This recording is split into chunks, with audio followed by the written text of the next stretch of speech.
तेजस बनाकर अपना पद छोड़ते हैं, उसके बाद इसके ऊपर ज्यादा ध्यान दिया ही नहीं गया और जो अगले 10 साल थे वो हमारे तेजस के लिए बहुत ही ज्यादा विकट रहे। इस दौरान इसके ऊपर कोई अच्छे से काम नहीं हुआ, इसके इंजन को लेकर ज्यादा काम नहीं हुआ और हम लोग विदेशी फाइटर जेट के जालों में फंस गए थे। और तब तक ऐसी कंडीशन आ गई थी कि भारत के पास न तो हमारे स्वदेशी फाइटर जेट के प्रोजेक्ट को आगे बढ़ाने के लिए समय था और ना ही इतनी हमारे पास कैपेबिलिटी बची थी कि एक साथ हम लोग हमारी भारतीय वायुसेना की भारी भरकम रिक्वायरमेंट को फुलफिल कर सकें। ऐसी परिस्थिति में उम्मीद की केवल एक किरण थी कि कुछ के नंबर में अच्छे फाइटर जेट खरीद लिए जाएं ताकि थोड़ा बहुत एज एटलीस्ट हम लोग हमारा बचाव कर सके। और तब हम लोग फ्रांसीसी रफाल खरीदते हैं 36 के नंबर में। उसके बाद भी क्या कुछ हुआ वो आपके सामने है। लेकिन दोस्तों इसके 4 से 5 सालों के बाद कुछ बदलाव देखने के लिए मिलते हैं और फाइनली 2023 में सिपरी की एक रिपोर्ट निकलकर सामने आती है जो अभी हम लोगों ने कुछ ही दिन पहले डिस्कस की थी।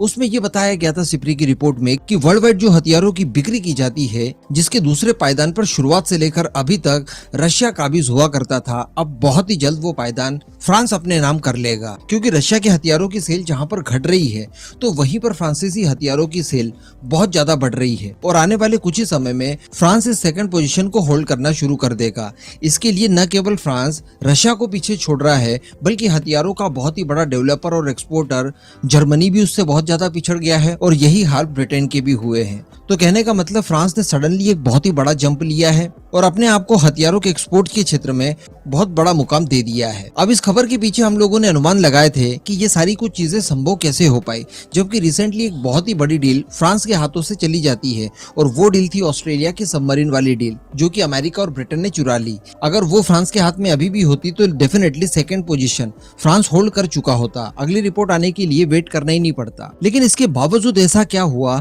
कि फ्रांस ने इतनी बड़ी पोजीशन हासिल कर ली?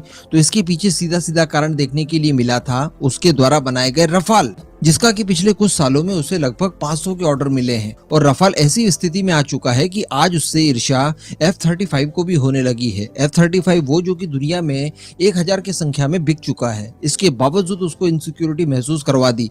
ये सारा कुछ संभव हो पाया है भारतीय वायुसेना के लिए। देखिए अभी कुछ ही समय पहले मलेशिया के टेंडर में भारतीय तेजस बाहर हो जाता है। वो क्वालिटी रिक्वायरमेंट को लेकर बाहर नहीं होता बल्कि पॉलिटिकल इश्यूज की वजह से हुआ था, जिसको लेकर हम लोग कई बार डिस्कस कर चुके हैं। लेकिन बीच में एक खबर निकल कर आई थी कि भारत की जो पीआर है अपने तेजस को लेकर वो बढ़िया नहीं है। उसके ऊपर अगर काम कर दिया जाए तो भारत का तेजस भी दुनिया के दूसरे फाइटर जेट को पछाड़कर अपना एक अलग मुकाम हासिल कर लेगा और उसके बाद एक्सपोर्ट के लिए काफी ज्यादा रास्ते खुल जाएंगे। लेकिन दोस्तों ऐसे पीआर नहीं होगी। फ्रांस ने भी अपने रफाल की पीआर नहीं की।